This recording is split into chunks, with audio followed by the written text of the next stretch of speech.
Let us begin with a paradox. Ironically, the paradox itself is a paradox, which is the very mode of organizing these sessions of films by Ritwik Ghatak, and my addressing you as part of its inauguration, for which I am indeed grateful to the Federation of Film Societies of India, Keralium, and my friend V.K. Joseph. On this day of 4th November, 95 years ago, in the year 1925, Ritwik Ghatak was born in Dhaka, then in East Bengal, that has now become Bangladesh, an independent nation. The communal partition of United Bengal happened in 1905 during the British Empire, and then the partition of Bengal in 1947. That was part of the partition of India. We know this history, but it is Ritwik Ghatak's cinematographic oeuvre that keeps our agony alive, the agony of the vivisection. As a young man, Ghatak witnessed some of the most turbulent times of the 1940s, the British engineered Bengal famine of 1943, and the Second World War, and then the partition. They all meant killing of millions of human beings, men, women, children, and many other living beings, too. Another millions of human beings were in desperate search of food and shelter. Ghatak's response to these calamitous tragedies had emerged from his Marxist consciousness via his association with the IPTA that had roughly lasted till the end of the Second World War and the early years of India's independence. Let us for a moment return to the paradox once again. The COVID-19 pandemic has terribly affected humanity across the world over the past 7 months and has disoriented not only economy but also education and culture. The production, exhibition, distribution, dissemination, human life has gone topsy-turvy. Paradoxically, for Ritwik Ghatak, the film viewing activity was like going to a church, a mosque, a temple, which meant congregation with a community feeling. Instead, we are watching his films sitting in our homes without meeting. It is in many senses community in fragments, a community with more gender and class discrimination, privileging, non-privileging, or utterly no privileging upon technology. And the most vulnerable area of this predicament is our children's education. We are, I think, in the process of fragmenting the social sensibility that Ritwik Ghatak, through his cinematography, kept fighting against. But under the circumstances, human being had to take benefit of the technology that makes certain global communication possible, and here we are. In a predicament of what I call the new abnormal, that hopefully we will register not to become normal, and we would return to the real and not virtual real. This is the big challenge for us, and what worries me today is not the pandemic itself, but the residue of it. I don't know how we are going to deal with the residue of this virus. Nevertheless, what is interesting is Ghatak's major Bengali films in this program with Malayalam subtitles. And this linguistic understanding and exchange is also facilitated by the technology for a larger benefit. The post-independent India and the post-globalized world has been witnessing many divides among people, among states and countries, and very forces that Ritwik Ghatak, through his cinematographic works and beliefs, that he fought against, yearning for unity without barriers across rivers or borders. The existential cry of Nita, the nurturer, from Ritwik Das' moving film, Meghe Katara, is still heard, but we have shut our ears to many sounds that keep knocking us. We are constantly drowned in an undecipherable cacophony. The songs that the Adivasis sing in the film Ajantrik remain too remote to us, and we keep missing them. We keep missing the nature itself. The machine that we wanted to serve us has lost its nuts and bolts, and we have lost the compassion that the driver Bimal had. How could he communicate with the vehicle, a machine, the car, the jalopy? How could we let the pathetic fallacy turn perennial. The pathetic fallacy has to stop somewhere, and that is the intervention we need to make. That Hrithik Ghatak is empowering us through his cinematography. A couple of years back, while in Ranchi in Jharkhand, that originates the river Subarnarekha, the song that Sita sang, Aaj ki Anando Zulat Zulane Shamachanda, she's still singing it. And I heard that while in Ranchi, as if she was singing. She has resurrected herself now. Subarnarekha, along with Meghe Da Katara and Komal Gandhar, keep asking us, who is not a refugee? Who is not a displaced person? Who is not a non-resident Indian even with her own country, even within her own country? And like Nitas, we should be hearing the inner cry of Bhrigu in Komal Gandhar. He refuses to accept that land across the river was a foreign country. He said, I was born there. It is my land. I will go back there. And this hope Hrithik Ghatak never gave up. What has happened to our world that we call modern? Why has it built more walls and barbed wire fences across borders to divide people? After the fall of the Berlin Wall, the world has built many more walls and spent more public money on bombs and missiles. Why is there so much disharmony and violence?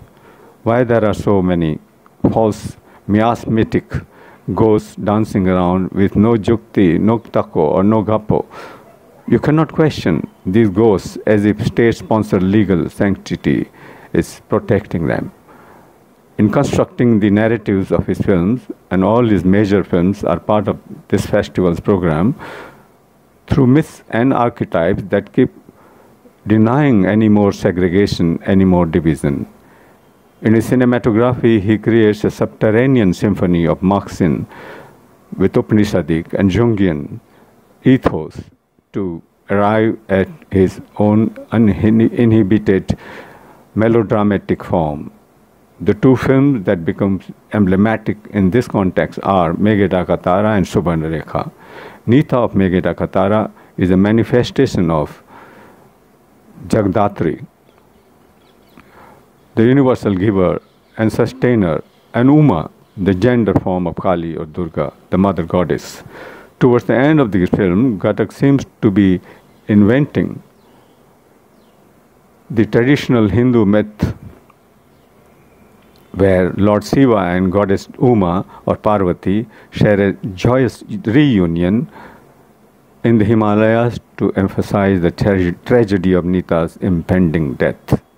Hrithik Ghatak's greatest contribution to Indian films, as Kumar Shani says, is the thread he picked up from the earlier lower-level materialist culture to weave into Marxist culture today. The femininity principle embodied by the fertility goddess, Durga and Kali, was a strong cultural manifestation of the materialist vision of the lowest classes against the Brahminical, metaphysical credo of repression. Meghe Da Katara is a tantric abstraction. Through its tantric abstraction, achieve this, Subarnarekha becomes much darker and shocking in its archetypal inversion, which is open and not opaque. The film in its meta-statement elevates the term refugee or displaced from merely the geographic to the more generic. In these times, as Ghatak wrote, all of us have lost our roots and are displaced. Just remember what happened to millions of migrant workers when the nationwide lockdown was declared suddenly overnight. Right from the beginning of the film, we get a hint that the film is structured as a chronicle play, and that I'm talking about Subarnarekha. For making Ajantrik, Ghatak was thinking about it for 12 long years. As Ghatak recalled, the intimate association of the machine with the desolate, negative values of life have always reminded us that the consequences of the inner mechanistic culture can only mean an inner despair or void. The tension between machines and our past and present life systems has reached a level of elemental conflict. It is this elementality that imbues Ajantrik with a strange eccentric sensuality of the jalebi called Jagodal, which is capable of emotions. From the very beginning, the relationship within the film achieves significance. The one between the owner-driver, Bimal, and his car, Bimal and the rest of the townspeople around him. Bimal's existential emotional responses are towards nature in its entirety. Going beyond any regionalism, Ajantrik remains a unique addition to the global film history. That's what I believe, and I'm sure this film, when you see it, you will feel the same. Komal Gandhar is one of Ghatak's most complex, but the finest films that deeply intensified his desire for a unified Bengal. As he had used in Meghe Katara, traditional songs that circulate in Bengal in the time when Uma is supposed to return to her in-laws' home as part of the film's soundtrack. He also employs wedding songs in Komal Gandhar, the songs that are profusely scattered throughout the film. Ghatak desired a reunion of the two Bengals, hence the film is replete with songs of union, the Lagna. When the camera suddenly comes to a halt at the dead end of a railway track, where the old road to eastern Bengal has been snapped off, it rages towards the end of the film. A searing scream in Anasuya's heart. She is a refugee in Calcutta and has lost her family in the partisan violence. Titas Ekti Nadir Naam was the film Ghatak shot in Bangladesh, and as Shahani calls it, is the film that constructs itself on the principle of separation and union. As he elaborates, in a sense, it is the principle that has permeated Oriental thinking and almost all the greatest art in the world. In his autobiographic swan song, Jukti Takor Gappo, Ghatak presents the elements in the raw form, reason, argument, story, song, that hunger, which is the basis of human creativity. So that, as Sahani elaborates, Hrithik Ghatak calls himself a humbug, a civilization seems how it is reduced to ashes. Yet, there was no nihilism. He dies pleading with those who would annihilate their compassion along with their enemy. Hrithik Ghatak's body of cinematographic work remains extremely significant in the living history of Indian cinema, and it remains so significant in our times now, the times so fragile and fragmenting, when the fakery of globalization is erupting itself into vivisections of all kinds. Ghatak's ever resolutely resist it on a plane transcending realism. And that's I think is important in terms of the form that he develops in his cinematographic. Once I had asked Manikal a question, how could he reconcile Robert Bresson and Hrithik Ghatak together, so vastly different in worldviews and temperaments? Manikal said, both cured me of the sickness called realism.